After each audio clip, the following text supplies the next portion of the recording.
Hello everyone. In today's lesson, I'm going to show how to find the general solution of a non-homogeneous second-order differential equation with the variation of parameters method.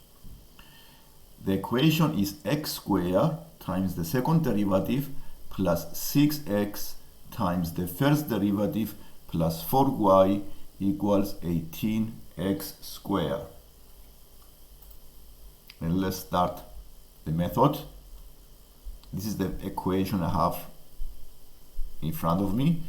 X squared times the second derivative plus 6x times the first derivative plus 4y equals 18x squared. We start the process by assuming the solutions of the form x to the power of L. So we make the y to be equal to the x to the power of lambda. Then we try to find the first derivative and then the second derivative of this function. And the first derivative of this function is lambda times x to the power of lambda minus 1.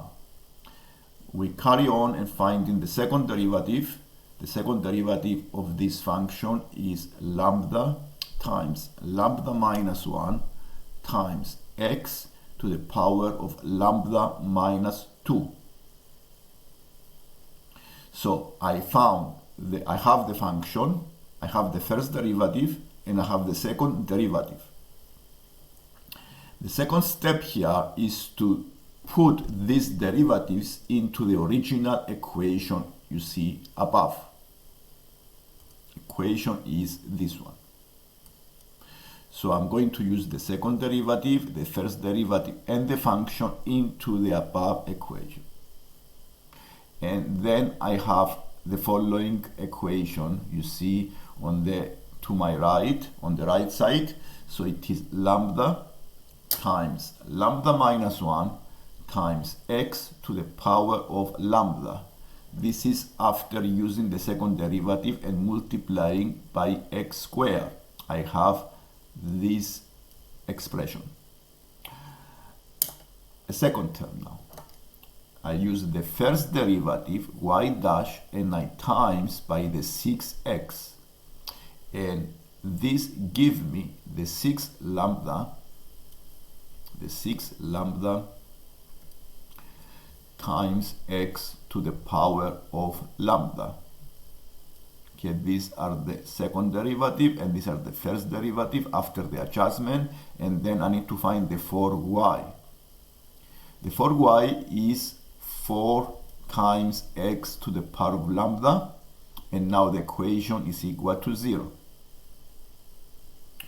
Let's simplify this equation by dividing both sides by x to the power of lambda.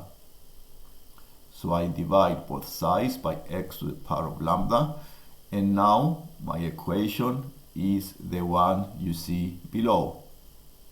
The equation is lambda times lambda minus 1 plus 6 lambda plus 4 is equal to 0.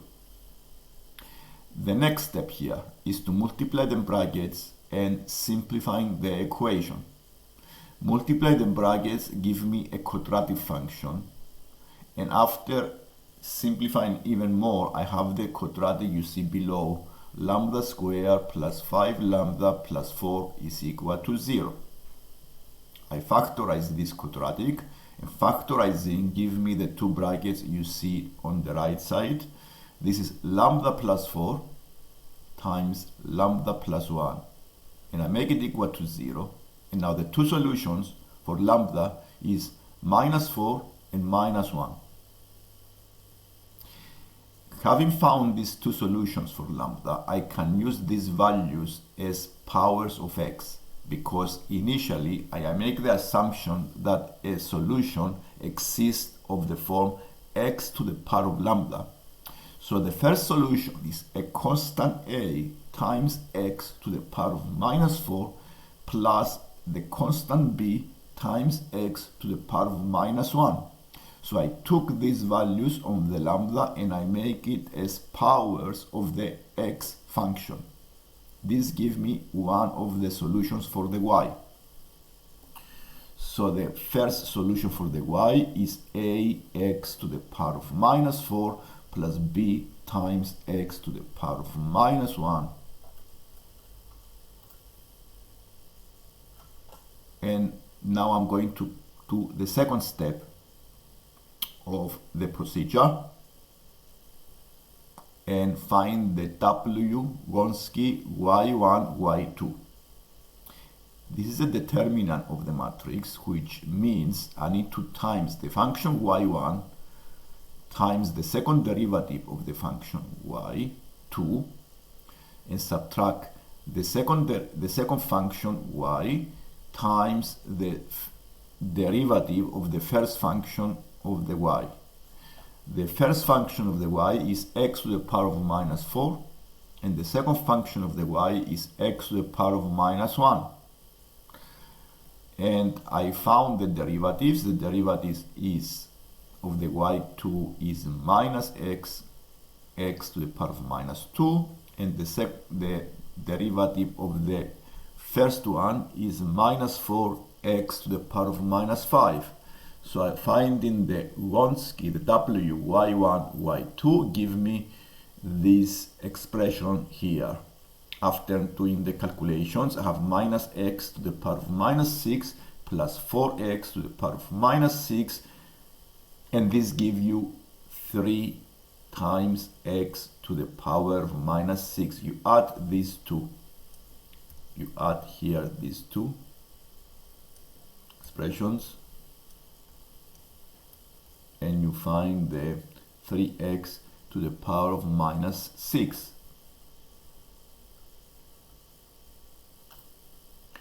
The second step here, we need to find what is the function u1 and what is the function u2. The function u1 is the integral of a negative, a fraction, the second function times the f over the w, which I already found the w in the previous screen. This is the w, the Wronski. And substituting here the functions, the y2 is the x to the power of minus 1, and the f is the 18x squared. This is the right-hand side of the original equation, the f. The f is the right-hand side of the original equation. And doing the integral give me the function y1. So all you need to do here for finding the y1 is to integrate a fraction where you have the y2. The y2 is the second function we found in part A, in the step A, times the f. The f is the right-hand side of the original equation divided by the Wronski.